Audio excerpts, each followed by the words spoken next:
Hello everyone, today we'll talk about how to fix or how to solve the problem of Lazada app. You will click on settings. In this page you will go to apps, default apps, app settings.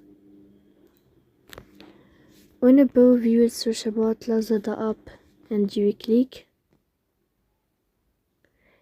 Here in this list of app info you will click on first stop and you will click OK. Then you will enter to the window of storage. Here you will click on clear cache,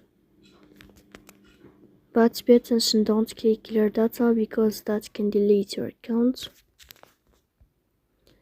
In the end you can turn off your phone and you can wait a moment to restart your phone again, so please don't forget to support us by like and subscribe.